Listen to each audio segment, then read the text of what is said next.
আসলে অনেক সময় আমরা খেই হারিয়ে ফেলি এবং আমাদের যে কাঙ্ক্ষিত যে রেজাল্টের যেটার জন্য প্রত্যাশা করে এদেশের সাধারণ মানুষ, বাংলাদেশের ফুটবল প্রেমী মানুষ, তারাই সেই শেষ মুহূর্তে গিয়ে আমরা পেরে উঠি না অনেক সময়। তো সেই জায়গা থেকে আসলে আমার কাছে মনে হয় যে বর্তমানে বাংলাদেশ ফুটবল টিমের যে স্ট্রেংথ রয়েছে এবং হামজা চৌধুরী এবং আমাদের সামিদ সোম সহ যে আমাদের যারা বাংলাদেশি বংশোদ্ভূত যারা রয়েছে বিভিন্ন দেশে যারা বসবাস করছে, তাদের উপস্থিতিতে কিন্তু বাংলাদেশ দলের ভিতরে একটি গতি ফিরে এসছে। এবং আমি বিশ্বাস করি যে গতকালকের যে ম্যাচটি নিয়ে, বাংলাদেশ এবং হংকংয়ের ম্যাচটি নিয়ে বেশ কিছুদিন ধরে বাংলাদেশের সারা বাংলাদেশেই সকল দর্শকদের যে একটি উৎসাহ, যে একটি উদ্দীপনা, এবং আমার পরিবার বা তামিম ভাইয়ের পরিবার বা অন্যান্য সবার পরিবারের কিন্তু মাঠে উপস্থিত ছিল। তো সেই উপস্থিতি কিন্তু প্রকাশ করে যে বাংলাদেশের যারা দর্শক তারা কিন্তু ফুটবলটিকে এনজয় করেছে এবং ফুটবলটিকে দেখে তাদের ভিতরে একটি অন্যরকম একটি ভালো লাগায় যে উত্তেজনাপূর্ণ যে ফুটবলটি, সেটি তারা সকলে এনজয় করেছে। বাট এন্ড অফ দ্য সময় এসে, লাস্ট মুহূর্তে এসে যখন আমরা হেরে গেছি, তখন হয়তো বা আফসোস নিয়ে বেরোলেও, বাট আমার কাছে মনে হয় যে বাংলাদেশের ফুটবলের যে একটা পরিবর্তন আমরা দেখছি, একটা গতিশীলতা দেখছি। পাশাপাশি আপনি যে ফার্স্ট গোলের কথা বললেন কিংবা লাস্ট গোলের কথা বললেন, মানে আমি যদি টেকনিক্যালি বলতে চাই, আমার কাছে মনে হয় যে এই ধরনের যে মানে স্নায়ুর চাপ যে বেশি থাকে এই ম্যাচগুলোতে, এটা অ্যাবজর্ভ করাটা খুব ইম্পর্টেন্ট। তো এই ক্ষেত্রে আমার কাছে মনে হয়েছে যে আমাদের গোলকিপার কিছুটা হলেও নার্ভাস ফিল করেছে এবং সেখানে যদি গোলকিপার যদি ভালো সময় যদি সঠিক সিদ্ধান্তটা নিতে পারতো, তাহলে হয়তো আমাদের রেজাল্টটা ডিফারেন্ট হতো। কারণ আপনারা জানেন যে এই হংকংকে কিন্তু আমরা আই হোপ যে এটা 2008 বা 9-এর দিকে হবে, আমরা হংকংয়ের মাটিতে 3-2 হারিয়েছিলাম হংকংকে। তো সেই হংকং আজকে বাংলাদেশের মাটিতে এসে আমাদেরকে 4-3 হারিয়ে গেছে। সো আমাদের এখান থেকে অনেক লেসন নেওয়ার প্রয়োজন আছে এবং আমি মনে করি যে কোচ, প্লেয়ার এবং আমাদের যে টিম কম্বিনেশন এবং আবার হংকংয়ের উদ্দেশ্যে বাংলাদেশ টিমের যে যাত্রা, সব কিছু মিলিয়ে আমরা এটাকে পজিটিভলি দেখতে চাই। কারণ ফুটবলে হারজিত থাকবে এবং হারজিতের মাধ্যমেই আমরা ভুল ত্রুটিগুলি শিখতে শিখতে আমরা কিন্তু একটা কাঙ্ক্ষিত জায়গায় পৌঁছাতে পারবো ইনশাআল্লাহ। আপনি আসলে কম্বিনেশনের কথা বলছিলেন, এই ম্যাচটার পর অনেক বেশি আলোচনা হচ্ছে যে আসলে হাবিয়ার ক্যাবরেরার যে গেম প্ল্যান নিয়ে ফার্স্ট ইলেভেনে সৌমিক সোম, জামাল থাকলো না কেন, এটা নিয়ে অনেক আলোচনা হচ্ছে। আপনি আসলে কিভাবে দেখছেন তার প্ল্যানটা? আমার কাছে মনে হয় কি, কোচ কিন্তু সবসময় চায় যে তার বেস্ট 11 যারা থাকে বা বেস্ট পারফর্মার যারা রয়েছে তাদেরকে কিন্তু খেলানোর চেষ্টা করে। তো টিম হেরে গেলে দেখা যায় যে অনেক সময় দোষ কিন্তু কোচের ঘাড়ে এসে পড়ে।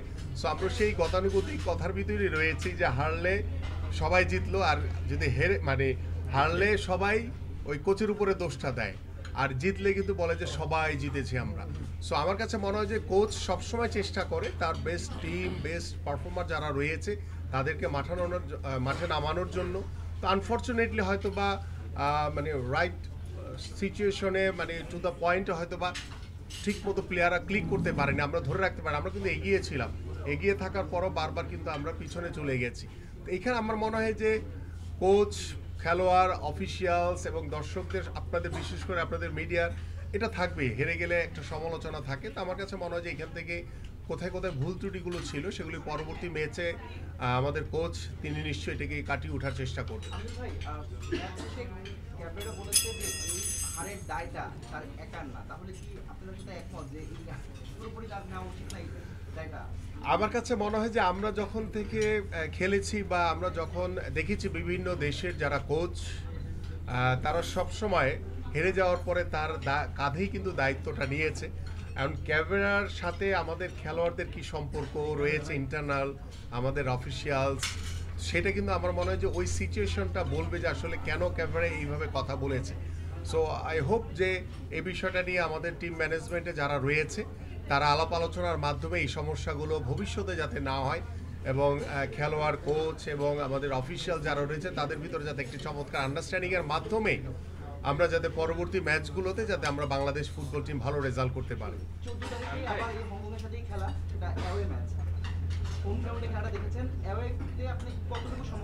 আমার কাছে মনে হয় যে অ্যাওয়েতে বাংলাদেশ দল ভালো করার সুযোগ অনেক বেশি, কারণ নিজের গ্রাউন্ডে দেখা যায় যে অনেক সময় এটাকে কাজে লাগানো যায় না বা কাজে লাগাতে সুযোগ থাকলেও হয়তো হয়ে ওঠে না। তা আমার কাছে মনে হয় যে বাংলাদেশের মাটিতে যখন খেলেছে তখন বাংলাদেশের দর্শকদের কিন্তু একটি চাপ ছিল যে ভালো কিছু করার, এই যে স্নায়ুর যে চাপটা সেটা হয়তো বা আমাদের খেলোয়াড়রা প্রপার ওয়েতে নিতে পারে না, বাট হোপফুলি সেখানে অ্যাওয়ে ম্যাচে কিন্তু বাংলাদেশের কোনো দর্শক থাকবে না। সো আমার মনে হয় যে প্লেয়াররা ওইখানে আরও ভালো কিছু করার সুযোগ রয়েছে। আমির ভাই, আপনি বলছেন যে আমার কোচের সাথে আমাদের পরিবেশ বা অবস্থা কেমন আছে। আজকে জামাল ভাই একটা কমেন্টস করেছেন যে তিনি সমীক আহমেদ বা জায়ান তারা প্রথম একাদশে খেলতে চান, কোচ তাদেরকে আসলে খেলেনি, তারা পরের ম্যাচে একাদশে খেলতে চান, শুরু একাদশে। কোচের ডিসিশনকে একদম মানে মানে অন্যভাবেই তিনি ব্যাখ্যা করেছেন, মানে মানতে পারেনি কোচের ডিসিশন।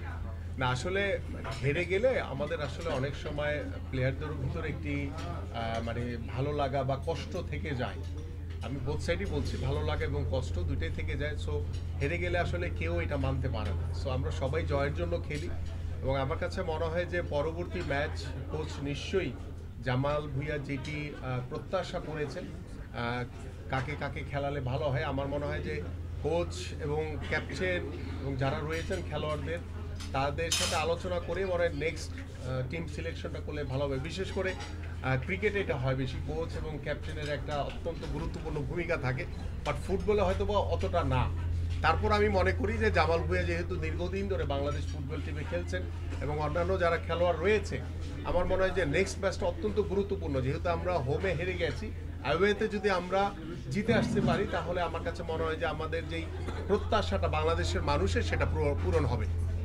ভাই, আমার একটা প্রশ্ন, উইনিং পার্সেন্টেজ হিসেবে আপনি বাংলাদেশের বেস্ট ক্যাপ্টেন ওয়ান ডেতে। 2023টা আপনার আন্ডারে আমরা যখন খেলেছি তখন আমাদের ওয়ার্ল্ড কাপ জয়েরও একটা সম্ভাবনা তৈরি হয়েছিল, বাট এখন যেটা সিচুয়েশন তাতে 2027 ওয়ার্ল্ড কাপ খেলা নিয়েই একটা শঙ্কা এবং আমরা টানা one day হারছি।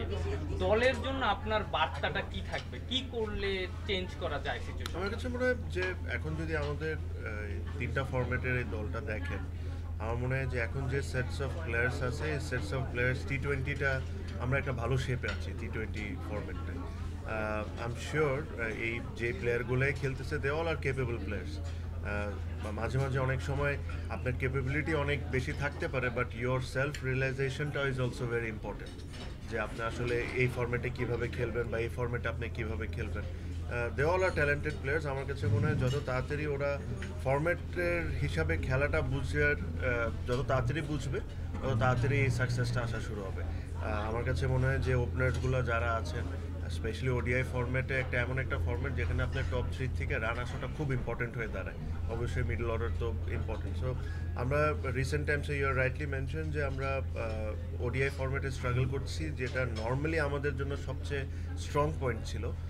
But I am sure এটা they will find the ways. আমি ভাইয়ের কথা শুনছিলাম, যখন কোচ বলেন বা একটা ম্যানেজমেন্ট যখন ডিসকাস করে, ওই ডিসকাশনটা আসলে আমরা কেউ জানি না, বাইরের থেকে আমরাও জানি না, মিডিয়াও জানে না। তাদের একটা সেটস অফ প্ল্যান থাকে, এই কারণেই তাদেরকে ওখানে আনা। ওদেরকে ওই বিশ্বাসটাও আমাদের করতে হবে যে they will take us in the right way.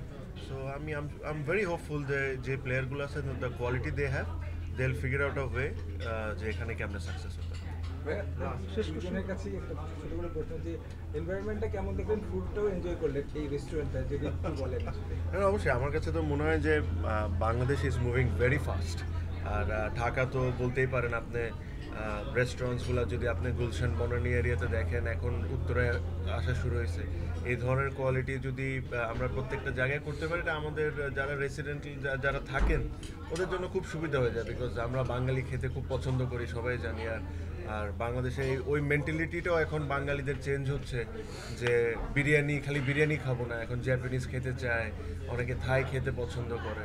So যত এই ধরনের এই কোয়ালিটির রেস্টুরেন্টসগুলো হবে, অতটা যারা এই এলাকায় থাকে তাদের জন্য। ওয়েল, আসলে এই ধরনের রেস্টুরেন্ট যত বেশি তৈরি হবে, আমাদের ঘরের রান্না তত বন্ধ হয়ে যাবে। সো আমার কাছে মনে হয় যে আমরা গুলশান বনানী কিংবা উত্তরাতে আমরা বলতে পারি যে রেস্টুরেন্টের একটি শহর হয়ে গেছে। সো আই হোপ যে আমাদের সালাম সরকার, তিনি যেই কফি শপটি তৈরি করেছেন, এখানে হোপফুলি আমরা আশা করছি যে সকলেই এই ফুডগুলো এনজয় করবে এবং আমরাও সুযোগ থাকলে আমি কিংবা তামিম ভাই আমরা মাঝে মাঝে এসে তার ফুডগুলো এনজয় করে যাব। Thank you. Thank you.